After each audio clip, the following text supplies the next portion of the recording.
ጠቅላይ ሚኒስትራችን መለስ ዜናዊ ባረፈ ጊዜ ሁሉም ሰው ሌላ ቀጣይ ሌላ ኢትዮጵያን የሚያስተዳድር ሰው እንደማይመጣ አድርጎ ነበር ያሰበው።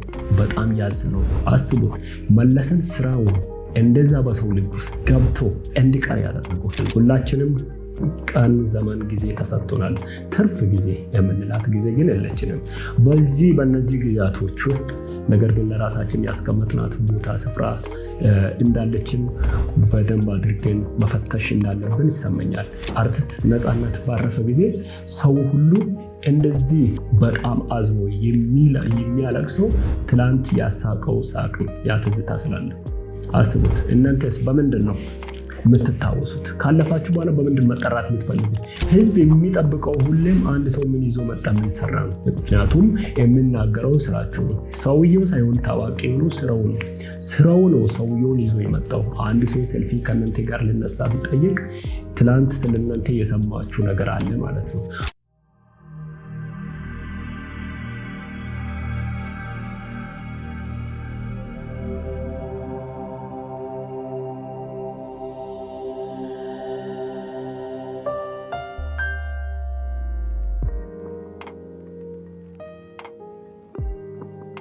ሰላም የተወደዳችሁ ውድ የክንግዴ ሚዲያ ዩቲዩብ ቻናል ተከታታዮች እንደምን አላችሁ? ይህ በየሳምንቱ ወደ እናንተ የሚቀርብ ጎልደን ጆርኒ ፖድካስት ፕሮግራማችን ነው። ዛሬም ደግሞ አብረን የምንቀጥል ይሆናል። ስለመጣችሁ እናመሰግናለን። ሁለት ወጣቶች ነበሩ። ስራ ሊቀጠሩ ኢንተርቪው ሊደረጉ ይሮጣሉ። ቀናቸው ደርሶ ኦን ታይም ይደርሳሉ። ነገር ግን የሚወዳደሩበት ወይም ኢንተርቪው የሚደረጉበት ቢሮ ከአንድ ህንፃ 80ኛ ደረጃ ላይ ነበር ያለው። ወደዛ ደረጃ እየሮጡ ነበር። መተው አሳንሰሩን ሲሞክሩት መብራት አልነበረውም፣ ስለዚህ አልሰራም። ያላቸው አማራጭ ያላቸውን ሰዓት ተጠቅመው እየሮጡ በእግር ወደ ላይ መገስገስ ነበር። እየሮጡ ይሄዳሉ።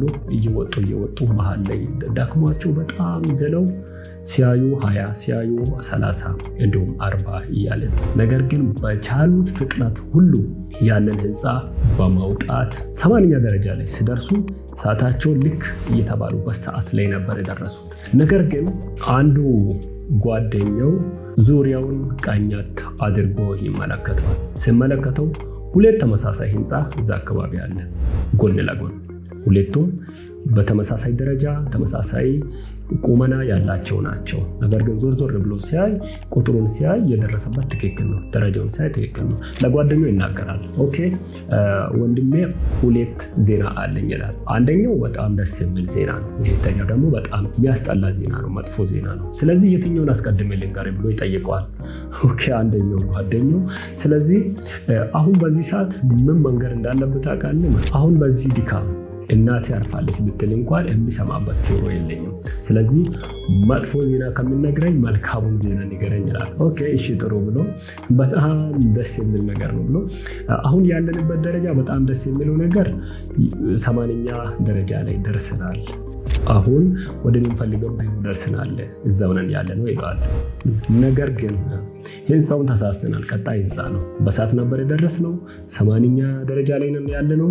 ቢሮ ቁጥሩን የሚውና ነገር ግን ይሄኛው ቢሮ በዛኛው ቀጥሎ ባለው ህንፃ ላይ ነው ያለው። ይሄ ነው በጣም የሚያስጠላው ዜና። የሚያስደስተው ዜና ደግሞ መድረሳችን ነው ብሎ ነበር። በጣም ተስፋ ቆርጦ በጣም እጅጉን ያዝናሉ ሁለቱም። ኦኬ ያላቸው አማራጭ ወደ ታች መውረድ ነው። ይህንን ታሪክ ሳነበው እጅግ በጣም ነበር የገረመኝ። እነዚህ ልጆች ምናልባት መብራት እንደጋጣሚ መጥቶ ከሆነ ወዲያው በሰከንዳት ውስጥ ወርደው ቀጣዩን ቢሮ ሮጦ በመውጣት በቀጣዩ ህንፃ የሚፈልጉበትን ቢሮ ሊደርሱ ይችላሉ። አሊያም ደግሞ ከዚህ በኋላ ብሎ ሌላ ስራ ቢሞክሩ እንኳን ሊያገኙ ይችላሉ። የሚያሳዝነው ነገር ግን 80ኛ ህንፃ ላይ መውጣት ሳይሆን ወይም 80ኛው ህንፃ መድረስ ሳይሆን እድሜው 80 ደርሶ ከዛ በኋላ ወደ ታች መቁጠር ነው በጣም የሚከብደው።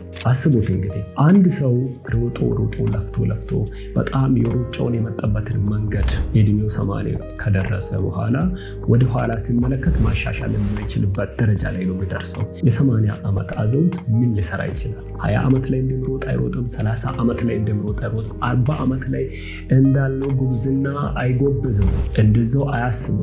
80ኛው ደረጃ ላይ መድረስ ሲሆን 80ኛው ዓመት ላይ ደርሶ ከዛ በኋላ ወደ ኋላ መቁጠር የማይችልበትን እድሜ ነው ይህ ታሪክ የሚያወራው። አስታውሱ። እነዚህ ልጆች ወርደው እንዳልኳቸው ቅድም ብዙ ነገር መስራት ይችላሉ። ብዙ እድል አላቸው። ብዙ ቻንስ አላቸው። ብዙ ነገር ማድረግ ይችላሉ። እድሜያቸው 80 ከደረሰ ወዲህ ግን ምንም አይሰሩም። ከዛ በኋላ በጣም በእድሜያቸው አመሻሽ ላይ ስላሉ የሚጠብቁት ነገር አንድና አንድ ነው። ከዚህ በኋላ እንዴት ንስሐ ገብቼ እንዴት ደግሞ ያለፉትን ዓመታቶች ያጠፏቸውን ጥፋቶች በማረም ከፈጣሪ ጋር ራሴን አስተካክላለሁ የሚል ሁላችንም ቀን ዘመን ጊዜ ተሰጥቶናል። ትርፍ ጊዜ የምንላት ጊዜ ግን የለችንም። በእነዚህ ጊዜያቶች ውስጥ ነገር ግን ለራሳችን ያስቀመጥናት ቦታ ስፍራ እንዳለችን በደንብ አድርገን መፈተሽ እንዳለብን ይሰማኛል። ምንድን ነው አሁን እድሜያችን ስንት ነው? አንድ ሰው እድሜያችሁ ስንት ነው ብሎ ቢጠይቃችሁ ምንድን ነው የምትሉት? ምን ያህል ሂዳችኋል ተብላችሁ ብትጠየቁ ምንድን ነው የምትመልሱት? አሁን ያላችሁበት እድሜ 20፣ 25፣ 30፣ 40 ሊሆን ይችላል። ከዚህ በኋላ ምንድን ነው የሚሰሩት? ከዚህ በፊት ምንድን ነው የሰራችሁት? ከዚህ ጋር አያይዘን አንድ ነገር እናያለን። ለምንድን ነው ታዋቂ ሰዎች ሲያርፉ ወይም ሲያልፉ ሰው እንደ ብሔራዊ ወይም እንደ አገራዊ ሀዘን የሚያዝነው? ለምንድን ነው ሁሉም ሰው ፍቅሩን የሚገልጸው? ለምንድን ነው ሁሉም ሰው እንባ የሚሆነው? ለምንድን ነው ሁሉም ሰው እኩል ልብ የሚሰበረው? አስባችሁታል? ይህ ሰውዬ የኖረው 50 ዓመት ሊሆን ይችላል፣ 40 ዓመት ሊሆን ይችላል። ይህ ሰውዬ የኖረው ምናልባት 20 ዓመትም ሊሆን ይችላል። በነዛ ዓመታቶች ውስጥ የሰራቸው ስራዎች፣ የተጋቸው ትጋቶች፣ በነዛ ዓመታቶች ውስጥ የለፋቸው ልፋቶች ወደ ህዝብ እንዲደርስ አድርጎታል ማለት ነው።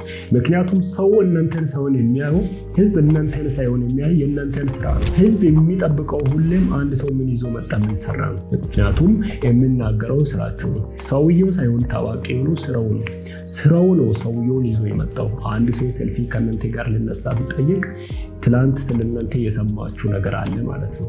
አንድ ሰው ከኔ ጋር ምናምን ብሎ ፎቶ ተነስቶ ምናልባት የእናንተን ስራ ለማስተዋወቅ ብጥር ስራችሁ አንድን ሰው ሰርቷል ወይም አግኝቶታል ማለት ነው። አንድ ሰው እናንተ ብትሞቱ፣ ዛሬ ብትሞቱ ስንት ሰው የሚያዝንላችሁ ይመስላችኋል? በምን የታወቃችሁ ይመስላችኋል? ስለዚህ ታዋቂ የሚባሉ ሰዎችን ከተመለከትን ከታዋቂነታቸው ጀርባ የሰሩት ስራ አለ። በምንም አይነት ዘርፍ የሰሩት ስራ አለ። ይህ ስራ ነው እንግዲህ ወዳጆቼ እጅግ እንድታወቁ ህዝብ ጋር እንዲደርሱ ያደረጋቸው። በመጥፎም በመልካም መጥፎ የሰሩት እንኳንም ሞተ እንኳንም አለፈ የሚሉትን ወዳጆች አፍርተው ነው ያለፉት። መልካሙን የሰሩት ደግሞ በሰው ልብ ውስጥ ምን አለ ባይሞት የሚባልን ነገር አስቀርተው ነው ያለፉት። ያላችሁ እድሜያችሁ ስንት ነው? አንድ ሰው 80 ላይ ይሞታል ማለት አይደለም። 20 ላይም ሊሞት ይችላል። 40 ላይ ይሞታል ብቻም አይደለም። ደግሞም 80 ላይም 60 ላይም ሊሞት ይችላል። ነገር ግን ዋናው ፖይንቱ ምንድን ነው የሰራው? መጽሐፍ ቅዱስ ላይ አንድ የምናነሳው ታሪክ አለ። ሁሉም መጽሐፍ ቅዱስ አንባቢ የሚያውቀው ታዋቂ ሰው እያለ ማቱሳላ ይባላል። ማቱሳላ ረጅም ዘመን ነው የኖረው። 960 ዓመት ነው የኖረው። ነገር ግን መጽሐፍ ቅዱስ ላይ ስለሱ የተጻፈው ታሪክ አንድ ብቻ ነው። እሱም ማቱሳላ 965 ዓመት ኖረ፣ ከዛ ሞተ ነው። አስባችሁታል? ህይወታችሁ ስለካ፣ እድሜያችሁ ሲመዘን በሰው ዘንድ ምን ያህል ሚዛን ይደፋል? ምን ያህል በሰዎች ልብ ውስጥ ገብታችኋል? ብዙ ሰው በብዙ አይነት መልክ በሰው ልብ ውስጥ ይገባል። ታዋቂ ያደረገበት አንደኛው ነገር የሰራው ስራ ነው። ዛሬ የሚሰሩት ስራ በህዝብ ዘንድ ምን ያህል ተቀባይነትን አስገኝቶላቸዋል? ያንን መፈተሽ አለባቸው። አንድ ታሪክ ላስታውሳችሁ። የዛሬ 10 እና 10 ምናምን ዓመት ጠቅላይ ሚኒስትራችን መለስ ዜናዊ ባረፈ ጊዜ ሁሉም ሰው ሌላ ቀጣይ ሌላ ኢትዮጵያን የሚያስተዳድር ሰው እንደማይመጣ አድርጎ ነበር ያሰበው። በጣም ያዝነው። አስቡት፣ መለስን ስራው እንደዛ በሰው ልብ ውስጥ ገብቶ እንዲቀር ያደረገው ስራ ነው የሰራው ስራ። በእናቶች ልብ ውስጥ፣ በልጆች ልብ ውስጥ፣ በአዋቂዎች ልብ ውስጥ እንዲሁም ደግሞ ከምሁር እስከ ገበሬ ከፌዴራል እስከ ቀበሌ ድረስ የለቅሶ ስነስርዓት ሲካሄድ የነበረው ስራው ነው። ለአገር ለህዝብ የለፋበት ያ ስራ እንጂ መለስ አይደለም። መለስ ትላንት እዛ በሚዋጋበት ሜዳው ላይ ቢያልፍ ታሪኩ በዛው ይቀር ነበር። አስባችሁታል? ማንም አያውቀው። ከትግራይ ክልል ህዝብ ውጪ አንድም የኢትዮጵያ ህዝብ የሚያውቅ አልነበረም። ነገር ግን ጊዜውን አግኝቶ እድሉን አግኝቶ መጥቶ ስራውን በሰራ ጊዜ ህዝብ ሁሉ አወቀ። ስለዚህ አገር አለቀሰለት።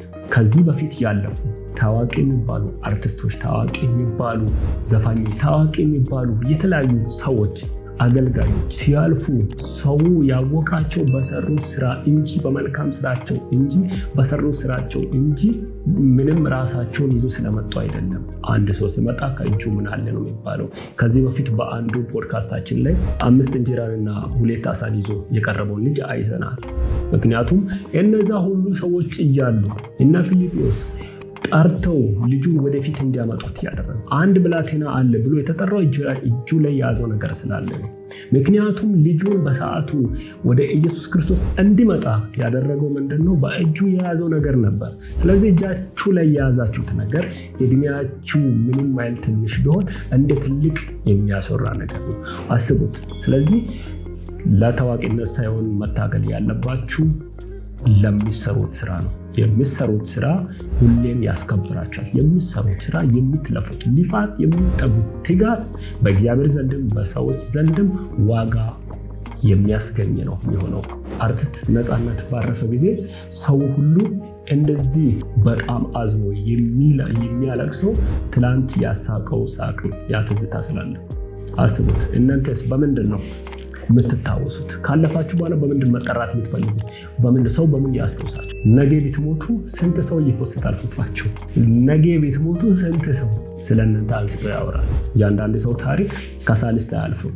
የአንዳንድ ሰው ታሪክ ግን ለዘመናት ይወራል። አንዳንድ ሰው ደግሞ ከተማ በከተማ ላይ እንዲሁም ደግሞ በተለያዩ አገር ላይ ሐውልት እስኪሰራለት፣ አንዳንድ ሰው ደግሞ መንገድ እስኪሰይምለት፣ አንዳንድ ሰው ስቴዲየም፣ አንዳንድ ሰው አገሩ በሱ ስም እስኪጠራ ድረስ እስከዚህ ስሙ እንዳይጠፋ ይጠበቅለታል። እናንተስ ነገያችሁን የምትወስኑት ዛሬ ነው። ዛሬ 20 ዓመት ብትኖሩ እሳዩ፣ 30 ዓመት ብትኖሩ፣ 60 ዓመት ብትኖሩ እስካሁን በህይወት አላችሁ። በስትንፋሳችሁ እስካሁን ይሰራል። ከነገ ጠዋት ጀምራችሁ ስራችሁን መስራት ነው ያለባችሁ። ምክንያቱም መትጋት ነው ያለባችሁ። ለተኛ ሰው ሁሌም ታሪክ ነው። ለሚተጋ ሰው የውድቀትም ቢሆን ታሪክ አለው። አይደለም የድልን ተው የሽንፈትም ታሪክ አለው። ስለዚህ በምንድነው ታዋቂ ነው የምትፈልጉት? ስለዚህ አንዳንድ ሰው ሰፈር እንኳን አያውቁም፣ አንዳንድ ሰው ዓለም ያውቋል። ምንድነው? ስራው ነው። ስለዚህ መትጋት አለባችሁ፣ መፍጠን አለባችሁ። ምቹ የሚባል ጊዜ የለም። ምቹ የሚባል ጊዜ የለም። ሁሉም ሰው በተወጣጠረ ታይም በዛች ከፋፍሎ ሰርቶ ያልፋል እንጂ እንደዚህ ምቹ ጊዜ እየጠበቀ አይደለም። ዛሬ ይህንን ፕሮግራም ከፍታችሁ ለማየት ጊዜ አላችሁ። ነገ ደግሞ እንደዚህ የሚደግሙበት ጊዜ አለ። የሚደግሙ ጊዜ ካለ ያንን ጊዜ ስራችሁ ላይ አድርጉት። ዛሬ ወጥታችሁ መስራት ነው ያለባችሁ፣ መሮጥ ነው ያለባችሁ። መትጋት ነው። ለቤተክርስቲያኑ፣ ለአገር ነው። ኤኒዌር መድረስ ትችላላችሁ። ታሪክ ምርጫ ነው። ታሪክ መስራት ይቻላል። ታሪክ ማስቀረት ይቻላል። ታሪክ ማስመዝገብ ይቻላል። ታሪክ ማጥፋት ይቻላል። ታሪክ ማስመዝገብ ይቻላል። ስለዚህ የምታስመዘግቡት ታሪክ ግን የራሳችሁን ስም ሳይሆን ስራችሁን፣ ስራ እየሰራችሁ ስራ ስማችሁን ያጎላል። ስለዚህ በዚህ ስፒሪት እንድትንቀሳቀሱ እድሜያችሁን፣ ዘመናችሁን አስመዝግባችሁ እንድታልፉ። ስለዚህ እንዲህ ብላችሁ አስቡት። እኔ ከሞትኩኝ በኋላ ስንት ሰው የኔን ፎቶ ይፖስታል? ስንት ሰው ፕሮፋይል ያደርጋል? በስንት ሰው ህይወት ተጽዕኖ ፈጥሬያለሁ? ስንትን ጀኔሬሽን ማርኬያለሁ የምለው አንድም ተከታይ የሌለው ሰው አለ። ለምን አትሉኝ? ምንም ስላልሰራ። ብዙ ተከታይ ያሉት ተከታዮች የሚከተሉት የሚወዱ ሰው ያለ ምንድነው? ካራክተሩ፣ ስራው፣ እያንዳንዱ። ስለዚህ ለሞተ ሰው ሳይሆን ማልቀስ ያለባችሁ ለትላንትናው ታሪካችሁ ወይም ለእድሜያችሁ ነው መትጋት ያለባችሁ። ስለዚህ ታሪካችሁ ስማችሁን ያስከብራል። መልካም ጊዜ ይሁንላችሁ።